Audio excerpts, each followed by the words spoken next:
안녕하세요. 상반기 성경 공부 6번째 시간, 우리 세 번째 영상에서 이어가겠습니다. 우리 앞서 36장에서는 에돔의 족보, 에서의 족보를 보았고, 37장에서는 이제 야곱의 족보가 시작되었죠. 그래서 첫 번째 이제 요셉과 다른 형들의 관계에 대한 내용을 우리가 보았습니다. 38장에서는 이제 야곱의 아들들 중에 이제 유다라고 하는 넷째 아들에 관한 내용이 나오는데요. 1절은 이렇게 시작을 합니다. 그 후에 유다가 자기 형제들로부터 떠나 내려가서 아둘람 사람 히라와 가까이 하니라 해요. 이 그 후에라는 말이 이제 언제 이후인지 뭐 정확히 저희가 그 시점을 정하기는 좀 쉽지 않습니다. 그러나 그냥 단순히 어떤 시간 순서대로 37장, 38장이 기록되었다라고 하면 이제 야곱과 그의 아들들이 헤브론에서 이제 살던 중에 이제 요셉을 이제 유다가 이제 다른 형제들에게 이야기를 해서 애굽으로 가는 미디안 상인들에게 이제 팔아 넘기게 되었고 그 후에 이제 어떤 시점에 이제 유다에게 이런 일이 있었다라고 우리가 생각을 할 수 있겠습니다.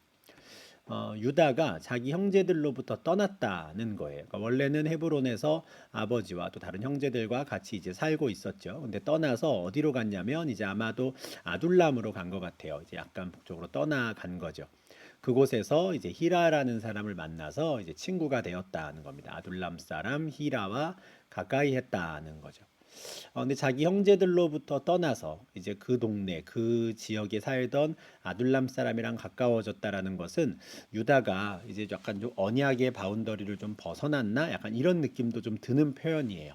원래는 아브라함과 이삭과 야곱으로 이어지는 언약의 축복 안에 있어야 하는데 형제들로부터 떠난 거죠. 떠나서 아둘람 사람과 가까이 하게 되고 그의 영향인 것으로 보이는데 또는 아둘람에서 그렇게 어울리다 보니 또 이런 일도 하게 되는 것 같은데 그가 그곳에서 가나안 사람 수아라 하는 자의 딸을 보고 데리고 가 동침하는 것이죠. 이 구절에 대해서 2절에 대해서 많은 학자들이 이제 설명을 하기는 유다가 가나안 사람 수아라 하는 자의 딸을 그냥 임의로 데리고 가서 동침한 걸로 서로 원해서가 아니라 그 딸을 임의로 데리고 가서 동침한 걸로 보인다 이렇게 설명을 해요. 그 이유는 뭐냐면 그 딸의 이름이 나오지 않는 거죠. 그럼 유다의 아내가 된 사람인데 유다의 아내 이름이 나오지 않아요. 그냥 수아라 하는 사람의 딸이었던 그녀를 그냥 억지로 데려온 듯한 이런 느낌으로 지금 설명이 되는 것이죠. 자기 형제들과 함께 살 때에는 이런 모습이 보이지 않았었는데 형제들과 떠나서 새로운 곳에 가다 보니 지금 유다의 이런 죄성이 이렇게 드러나는 것입니다. 그 여인과 동침을 하였고 임신을 해서 아들을 낳아요. 엘이라고 하죠. 그리고 이제 그 여인과 이제 가정을 꾸린 것으로 보이는데 다시 임신을 해서 아들을 낳고 이제 오난이라는 이름을 짓습니다. 또 셋째 아들을 낳았는데 셀라를 낳아요. 그 셀라를 낳았을 때에는 이제 아둘람이 아니라 거십이라는 곳에 있었다라고 합니다. 이제 그곳에서 아내와 또 세 명의 아들들과 함께 사는데 이제 아이들이 이제 큰 거죠. 아들들이 장성해서 장자 엘을 위하여 아내를 데리고 옵니다. 그리고 며느리를 데리고 온 건데 며느리의 이름이 다말이에요. 지금 유다의 아내의 이름은 나오지 않는데 오히려 며느리의 이름이 이제 나오는 거죠. 그런데 이 엘과 다말이 결혼한 지 얼마 되지 않았던 시점으로 보이는데 유다의 장자 엘이 여호와 보시기에 악한 일을 행하여 여호와께서 그를 죽이십니다. 정확히 어떤 일 때문에 죽이셨는지에 대해서는 저희가 알 수 없어요. 그렇지만 어떤 죄를 범한 것이고 그 엘이 여호와 보시기에 악해서 하나님이 그를 죽이시죠. 그러자 유다는 오난에게 이제 이런 말을 합니다. 너의 형수에게로 들어가서 내 형을 위하여 씨가 있게 해라. 그것이 남편의 아우된 본분이다. 이렇게 말을 해요.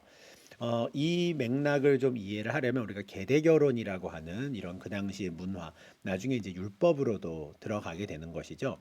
신명기 25장에 보면은 이제 계대 결혼에 대한 내용이 있는데 이게 어떤 거냐면 형제들 중에 아들을 낳지 못하고 세상을 떠난 형제가 있다면 그 형제의 아내, 이게 형수가 될 수도 있고 제수가 될 수도 있겠죠. 그 형제의 아내와 다른 형제가 혼인을 하는 겁니다. 다른 형제와 혼인을 해서 아들을 낳으면 그 아들은 먼저 세상을 떠난 아들의 이름을 잇게 하는 거예요. 그 이름을 잇는다는 게 뭐냐면 이제 그 원래는 세상을 떠난 아들이 받아야 했던 유산이라든가 땅이라든가 이런 것까지도 다 그에게 주는 거죠. 대신 아들을 낳아주는 겁니다. 이게 이제 율법에 신명기 25장에 나오기 이전에도 이미 고대 근동에서는 많이 이제 적용되었던 문화예요. 그러다 보니 이제 형제된 남편의 형제된 도리다, 의무다라고 지금 말을 하는 것이죠.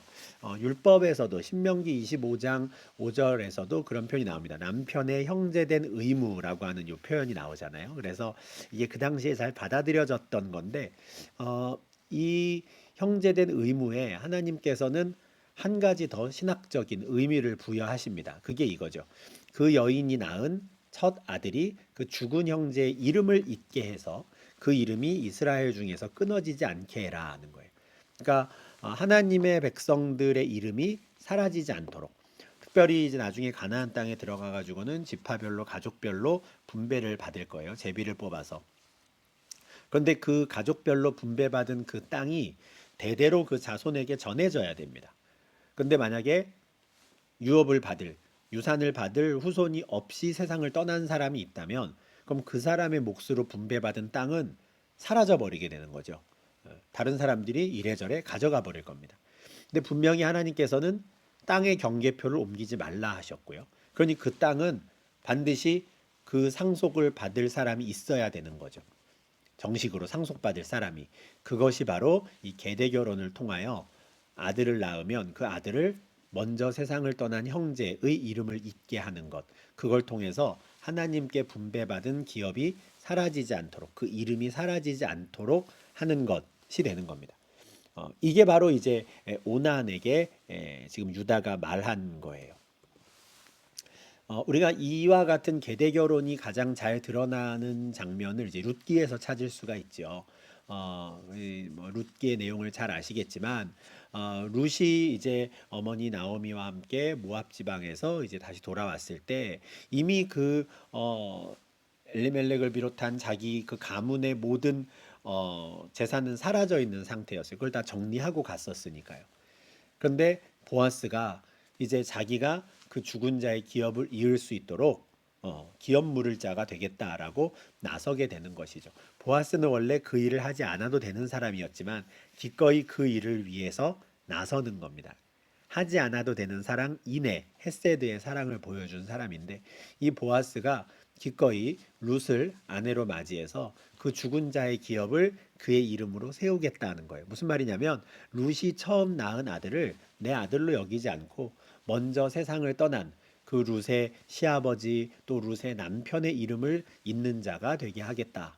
그리고 내가 내 돈을 들여서 그들의 잃어버린 재산을 다 찾아주겠다. 이제 이런 말이거든요. 이와 같은 모습을 보이는 것이 이제 하나님께서 바라셨던 이스라엘 백성들 사이에서의 사랑이었어요. 비록 내가 경제적으로 손해를 입을지라도 기꺼이 누군가를 위해서 그렇게 베푸는 사랑, 그런 사랑의 공동체가 되기를 바라셨던 건데 이와 같은 계대 결혼의 율법이 주어지기 이전에도 이미 창세기 시대 때에도 그 형제된 의무로서 이것을 감당하는 것이 이제 사회 공동체를 위해서 좋았던 거죠. 그런데 문제는 오난이 아버지 유다의 말을 따르지 않는 겁니다. 9절 10절에 이런 말씀이 있어요. 오난이 그 씨가 자기 것이 되지 않을 줄 알므로 형수에게 들어갔을 때 그의 형에게 씨를 주지 아니하려고 땅에 설정하매 그 일이 여호와가 보시기에 악함으로 여호와께서 그도 죽이셨다 하는 거예요. 오난은 내가 형수와 동침해서 아들을 낳으면 그 아들이 자기의 아들이 아니라 먼저 죽은 형 엘의 후손이 된다라는 걸 알았어요. 그게 왜 자기가 손해라고 생각했을까요? 형이 유산을 받지 않는다면 자기가 더 받을 수 있는 거죠. 그 계산을 한 겁니다. 만약에 내가 아들을 낳아서 형의 이름을 잊게 한다면 아버지의 재산이 3등분 되겠죠? 그러면 내가 받을 몫은 3분의 1이에요. 그런데 만약에 형의 이름을 이을 후손이 없다면, 그래서 형에게 상속받을 수 있는 뭐가 없다면 자기와 자기 동생 2분의 1로 나누어서 자기가 그 몫을 받겠다. 또는 자기가 장남인 것처럼 2배의 몫을 받을 수 있겠다. 이 계산을 했겠죠. 그래서 오나는 그 씨가 자기 것이 되지 않는다라는 걸 알고는 형수와 동침하는 중에 땅의 사정을 합니다. 형에게 씨를 주지 않으려고 한 거예요. 이 일이 여호와 보시기에 악했다 합니다. 그래서 하나님께서 오난도 죽이세요. 이 점을 한번 좀 생각을 해보면 하나님께서 유다의 장자 엘을 죽이실 때에도 똑같은 문구가 쓰였거든요. 여호와 보시기에 악해서 여호와께서 그를 죽이셨다 해요. 이 똑같은 문구가 이제 오난에게도 쓰이는 거죠. 오난이 그 씨가 자기 것이 되지 않을 줄 알고 땅에 설정했을 때 그 일이 여호와 보시기에 악했다. 이걸 보면 엘의 경우는 구체적으로 설명이 되진 않지만 아마도 엘도 그 아내를 존귀히 대하지 않았을 가능성이 큽니다. 그리고 그 모습이 하나님 보시기에 악해서 그를 죽이신 거죠. 엘도 죽고 오난도 죽으니까 이제는 유다가 겁이 납니다. 그래서 다말에게 이렇게 말해요. 수절하고 내 아버지 집에 가 있어라. 내 아들 셀라가 장성할 때까지 거기서 기다려라 해요. 원래는 시집을 간 그 딸이 친정 아버지 집으로 갈 수가 없습니다. 왜냐하면 그 당시 어떤 법과 이제 규정상 아버지가 자기 딸을 돈을 받고 파는 개념이었거든요. 신부값을 다 받았단 말이죠. 그래서 만약에 딸을 다시 친정으로 데리고 오려면 아버지가 받은 돈을 돌려줘야 돼요. 그래야 이게 자기가 딸을 받을 수가 있는 거거든요. 사실은 이런 점에서 계대결혼법을 하나님께서 율법에까지도 주신 거는 신학적으로도 하나님 나라 백성의 이름을 사라지지 않도록 하는 그것도 이제 중요한 이유지만 아주 현실적으로도 그렇게 해야 그 세상 남편이 먼저 세상을 떠나고 과부가 된 그 여인이 보호를 받을 수가 있습니다. 그 집 안에서 친정으로도 갈 수 없고 집에서도 내쫓기게 되면 갈 데가 없는 그래서 정말 몸을 팔지 않고서는 살 수가 없는 상황이 되는 거거든요. 그래서 그렇게 보호하는 차원인데 지금 요 11절의 상황은 유다가 공식적으로 다말을 보내주는 거예요. 그리고 수절하라라고 하는 말이 있잖아요. 그리고 내 아들 셀라가 장성하기를 기다려라라는 건 사실 약혼을 하고 보내는 개념인 겁니다. 그러니까 그러면 이제 이 다말의 아버지는 돈을 돌려줄 필요가 없는 거예요. 유다가 이제 막내 아들과 함께 이제 혼인을 시킬 거기 때문에 값을 주지 않아도 되는 거고 그냥 아버지 집에서 기다리고 있으면 되는 겁니다. 그래서 약혼한 상태로 이제 다말을 보내게 되는 거죠.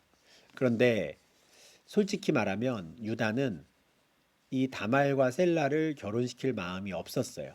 그냥 말은 이렇게 했지만 왜냐하면 다말이랑 결혼했다가 또 셀라까지 죽는 거 아니야? 라고 걱정을 했기 때문이죠. 그러니까 다말을 되게 좀 나쁘게 보았던 것 같은데 이제 자기의 두 아들이 다말 때문에 죽었다 이렇게 생각을 하는 거죠.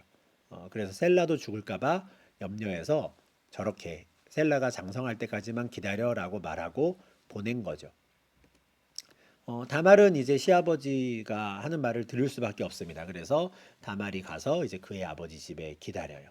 그리고 요 일이 있고 나서 얼마 지나지 않아서 유다의 아내가 세상을 떠납니다. 근데 끝까지 유다의 아내는 이름이 나오지 않아요. 유다의 아내이자 수아의 딸 이렇게만 나오거든요. 그러니까 이 유다와 그 아내의 관계가 좀 정상적인 관계는 아니었다라는 것을 우리가 좀 추정해서 생각을 할 수 있습니다. 그래서인지 유다가 그렇게 뭐 오랜 시간이 걸리지 않아서 금방 위로를 받았다 해요. 그러니까 아내가 세상을 떠난 게 그렇게 큰 어떤 아픔이 아니었나라는 생각까지도 좀 하게 되는 거죠. 그래서 유다는 대체 좀 어떤 사람이었을까 좀 생각을 하게 되는데 아내가 세상을 떠나자 다시 이 유다는 아둘람 사람 히라와 어울리기 시작합니다. 그의 친구죠. 그러니까 원래 처음부터도 그 수아의 딸을 데리고 와서 동침했던 게 요 아둘람 사람 히라와 친하게 지내면서였는데 그 수아의 딸이 죽은 이후에 또 이 친구와 어울려요. 자기 형제들과 떠나서 지금 살다 보니 그죠? 유다가 자기 형제들로부터 떠나 있는 상태에서 계속해서 지금 그 안 좋은 상태에 지금 머물러 있는 것이죠. 근데 그 친구 아둘람 사람 히라와 함께 양털을 깎으러 갑니다. 이제 농사 짓는 사람 입장에서는 추수하는 거거든요. 양털을 깎아서 파는 거니까. 양털을 깎기 위해서 이제 딥나까지 갑니다. 근데 마침 그 딥나가 이제 다말의 친정이 있는 마을이었던 거죠. 그래서 이제 딥나에 유다가 나타나니까 어떤 사람이 다말에게 알려줍니다. 너의 시아버지가 자기 양털을 깎으려고 딥나에 왔어라고 알려주는 겁니다. 이 말을 듣고 다말이 이렇게 해요. 그가 그 과부의 의복을 벗고 너울로 얼굴을 가리고 몸을 휩싸고 딥나 길곁 에나임 문에 앉아 있었다 합니다. 사람들이 오가는 그 문에 이제 앉아 있는 건데 더군다나 너울로 얼굴을 가리고 몸을 휘감고 있었다. 이것은 어떤 창녀의 복장인 겁니다. 창녀의 복장을 하고 창녀가 있을 법한 그 자리에 앉아 있는 거예요. 나를 사가세요라고 하고 있는 거죠. 그런데 이 다말이 이렇게까지 하는 데에는 분명한 이유가 있었습니다. 목적이 있었어요. 어, 셀라가 장성함을 보았어도 자기를 그의 아내로 주지 않았기 때문이에요. 그러니까 유다가 시아버지가 약속을 지키지 않기 때문에 시드아버지가 지금 딥나에 왔다라는 말을 듣고 그렇게 창녀의 복장을 하고 앉아 있는 거죠. 그렇게 시아버지를 기다리는 거거든요. 이 말은 무슨 말이냐면 다말이 시아버지가 어떤 사람인지 시아버지 유다의 성정을 아는 거였죠. 내가 이렇게 앉아 있으면 딥나에 올라온 아버지가 나를 찾을 것이다라는 것을 안 겁니다. 얼굴을 가리고 있었고 길 곁에 앉아 있으니 유다는 창녀로 여깁니다. 이 길에 앉아 있는 며느리 다말을. 그래서 가서 말을 걸죠. 나로 내게 들어가게 하라. 우리 동침하고 싶다. 이렇게 이야기를 하는 겁니다. 그러니까 유다가 원래 어떤 성정의 사람인지를 며느리가 알고 있었고 그걸 지금 이용해서 유다에게 접근을 하는 것이죠. 유다가 접근하게 하는 것이죠. 유다가 나로 내게 들어가게 하라라고 다말에게 말할 수 있었던 건 그녀가 그의 며느리인 줄 알지 못했기 때문이다라는 설명이 있지만 사실 그렇다고 해서 유다가 하는 행동, 유다가 한 일이 죄가 아니다. 유다도 뭐 속았다. 이렇게 말할 수는 없습니다. 유다는 어, 성경이 그렇게도 경계하는 그 음녀의 길로 치우친 사람인 거죠. 창녀와 즐기기를 어울리는 걸 즐거워하는 사람이거든요. 잠언 7장에서는 그렇게 창녀와 어울리는 자들을 미련하다라고 말하며 늘 미혹되지 말라 하고요. 또 레위기 20장 12절에는 누구든지 그의 며느리와 동침하거든 둘 다 반드시 죽여라라고까지도 말씀합니다. 근데 이 일을 지금 유다가 하는 것이죠. 난 몰랐습니다라고 하더라도 소용이 없습니다. 사실 이런 장면들이 이런 내용이 기록되는 것은 우리가 좀 잘 생각해 볼 필요가 있습니다. 모세는 왜 굳이 이 요셉과 그의 형제들 사이에 있었던 참 그 불행한 일들 그리고 유다의 이런 추악한 모습을 가감없이 다 기록해서 보여줄까? 어, 이게 이스라엘 12지파에겐 어떤 의미가 있을까? 한번 생각을 해보시면 좋겠습니다. 우리가 에돔 족속에 대한 이야기를 할 때도 그렇고 뭐 말씀을 드렸지만 애굽 땅을 나서서 가나안 땅으로 가는 이스라엘 백성들은 에돔 족속, 모압 족속, 암몬 족속 다른 사람들을 만나요. 창세기 내용을 보면 다 그들의 먼 친척이거든요. 근데 하나님께서 그들이 아니라 자신들을 택하신 거죠. 이스라엘을 야곱의 후손들을 택하셨어요. 그러면 야곱이 대단히 훌륭한 사람이고 야곱의 후손들이 훌륭한 사람이라서 하나님이 그러셨느냐? 그렇지 않다라는 걸 창세기를 통해서 보여주는 겁니다. 그들의 조상 유다는 얼마나 추악한 사람이었는지, 그들의 조상 르우벤은 무슨 짓을 했는지, 그들의 조상들이 요셉 지파에게는 무슨 일을 했는지. 그래서 하나님께서 야곱의 후손들을 택하셨지만 그거는 그들이 예뻐서라든가 뭐 훌륭해서가 아니라 전적인 하나님의 은혜였다라는 걸 알려주고 싶었던 것 같습니다. 그러니까 유다가 율법에 따르면 며느리와 동침해서 반드시 죽여야 되는 죄를 범한 사람이라는 것까지도 알려주는 거예요. 그런 성정의 사람이었다라는 걸 알려주는 거죠. 내가 너에게 들어갈 수 있겠느냐라고 유다가 시아버지가 말하니까 당신이 무엇을 주고 내게 들어오려고 합니까? 물어요. 이 다말의 목소리를 듣고도 유다가 알아보지 못했다는 건 아예 다말을 잊어버리고 있었다라는 게 됩니다. 생각을 못하는 거죠. 그죠? 딱 목소리를 들었을 때 알아챘어야 되는데 모른다는 건 아무 관심이 없었다라는 걸 의미합니다. 아무렇지도 않게 내가 염소 새끼를 한 마리 줄게 이렇게 말을 해요. 거래를 하는 거죠. 근데 내가 지금 당장은 염소 새끼가 없는 게 이제 눈에 보일 거잖아요. 그래서 당신이 염소 새끼를 나에게 줄 때까지 그럼 담보를 달라 하는 거예요. 그러니까 유다가 무슨 담보물을 줄까 하죠. 그러자 콕 집어서 이걸 담보물로 달라고 합니다. 당신의 도장과 끈과 당신 손에 있는 지팡이. 그러니까 가장 이 물건의 주인이 누구인지를 분명히 알 수 있는 걸 탁 집어서 달라고 하는 거예요. 변명을 할 수 없도록. 이 물건의 주인이 누구인지를 나중에 밝히게 될 때 분명히 확인할 수 있는 걸 달라 하는 거죠. 유다는 기꺼이 그것들을 줍니다. 그리고 그에게로 들어가죠. 동침한 거예요. 그리고 그 일로 인해 다말이 유다로 말미암아 임신하게 됩니다. 그리고 나서 일어나서 다말은 다시 집으로 돌아가요. 그리고 원래 입고 있었던 그가 입었던 그 창녀의 옷 너울을 벗고 과부의 의복을 다시 입는 거죠. 다말은 남편을 둘이나 떠나보낸 사람이었거든요. 과부의 의복을 입고 있었어요. 근데 시아버지가 셀라가 장성하였던 게 분명함에도 불구하고 자기를 부르지 않으니까 이제 그런 행동들을 하였던 것이고 다시 과부의 옷을 입은 거죠.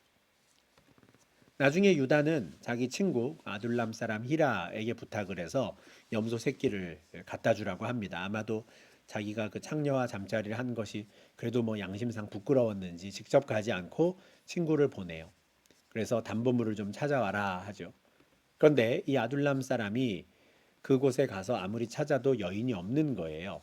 그래서 사람들에게 묻습니다. 저 길 옆 에나임에 있던 창녀가 어디 있느냐 했더니 놀랍게도 여기는 창녀가 없다라는 대답을 듣는 거죠. 아주 난감해진 이 아둘람 사람 이 친구가 다시 유다에게로 와서 못 찾았다 하고요. 그리고 내가 그곳 사람들한테 물어봤더니 그 마을에는 창녀가 없다고 하더라라는 말을 합니다.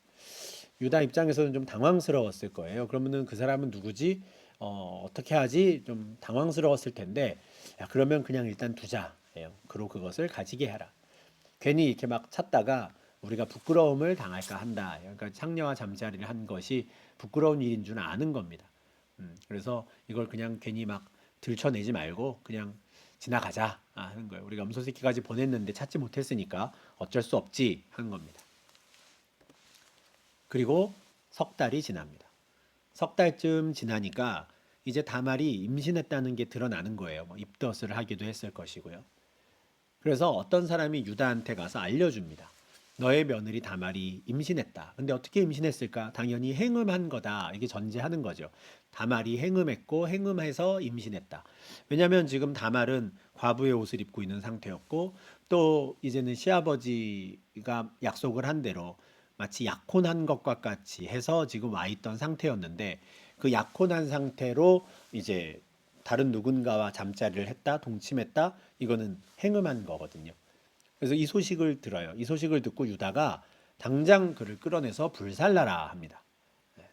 그러니까 자기가 창녀와 잠자리를 하고 또 아내를 맞이할 때도 그냥 데려다가 동침하고 하는 이런 거는 개의치 않는데 다말이 행음했다 하니까 못 참는 거예요. 그를 끌어내서 불살라라 합니다. 다말이 한 행동은 실제로 죄를 범한 것은 맞습니다. 레위기 22장에 하나님의 율법에 보면 처녀인 여자가 남자와 약혼한 후에 어떤 남자가 그를 성읍 중에서 만나 동침하면 너희는 그들을 둘 다 성읍 문으로 끌어내고 돌로 쳐 죽여라 하는 거거든요. 지금 이게 다말의 상황인 거죠. 남자와 약혼한 상태로 결혼을 기다리고 있는 중이었어요. 그런데 다른 남자와 만나 동침한 거죠. 그러니 돌로 쳐 죽여라 하는 겁니다. 그러니까 불살라라 한 것이죠. 시아버지가 그렇게 말을 했으니 이제 다말은 붙잡혀 옵니다.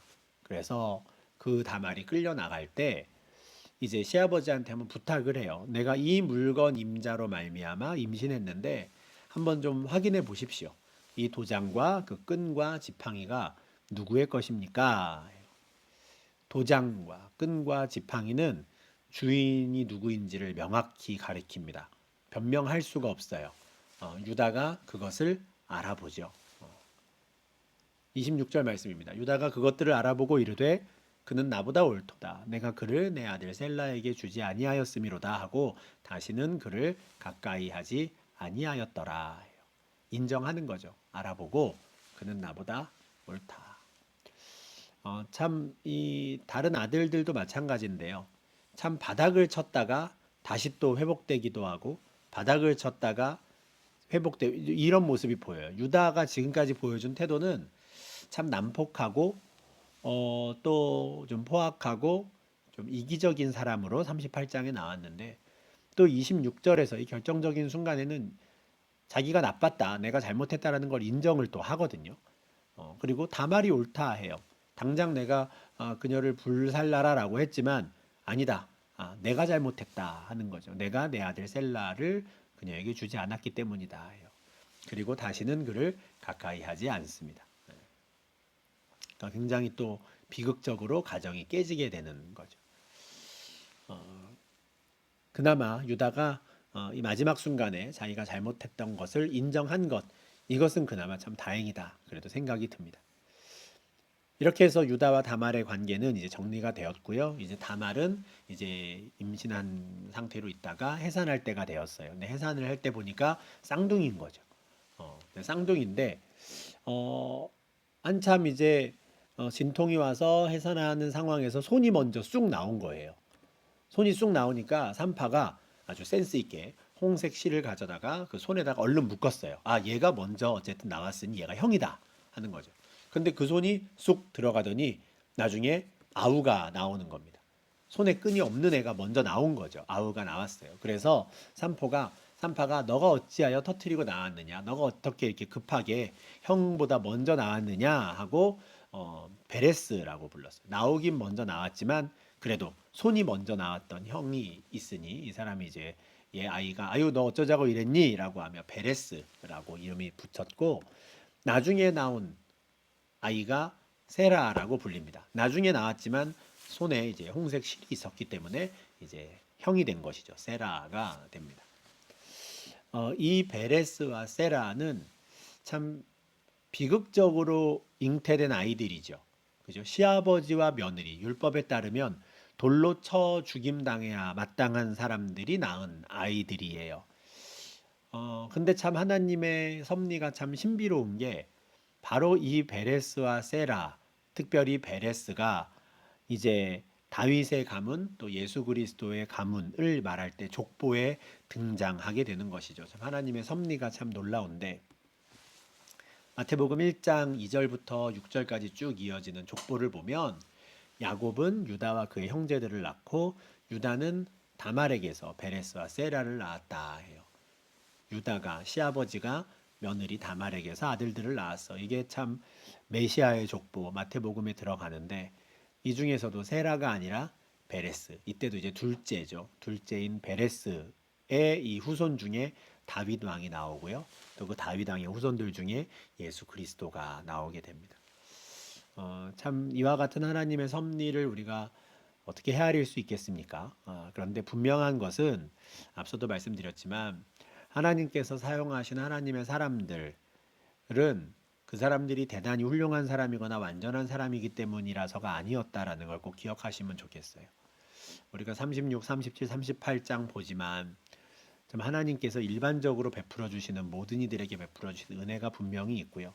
그럼에도 불구하고 참 야곱의 아들들이 얼마나 죄 많은 사람들이고 유다는 얼마나 추악한 사람인가가 분명히 드러나잖아요. 그런데 그럼에도 불구하고 하나님께서 그들을 사랑하시고 그들을 통해서 일하시고 심지어 그 유다와 다말을 통해서는 다윗 왕이 나오게 하시고 또 예수 그리스도가 나오게 하시는 참 이런 상황들을 우리가 보게 되는 거죠. 그래서 또 더 우리가 하나님께 소망을 두어야 한다라고 생각을 하고요. 우리가 하나님 앞에선 정말 자랑할 것이 아무것도 없구나. 전적인 하나님의 은혜구나라는 것을 우리가 고백할 수밖에 없다라는 생각을 좀 하게 됩니다. 우리가 36장부터 38장 보게 되었는데 우리 하나님의 은혜와 섭리를 꼭 좀 한번 생각해 보는 시간이 되실 수 있으면 좋겠습니다. 그러면 여섯 번째 성경 공부는 이렇게 해서 마무리를 하고요. 우리 다음 주에 이제 39장에서부터는 애굽으로 팔려간 요셉에 대한 내용들이 쭉 이어질 텐데 우리 그 내용들을 이제 다음 주에 이어서 보도록 하겠습니다. 오늘도 세 개의 영상 쭉 진행을 했는데 오랜 시간 함께 해주셔서 감사합니다. 수고 많으셨습니다.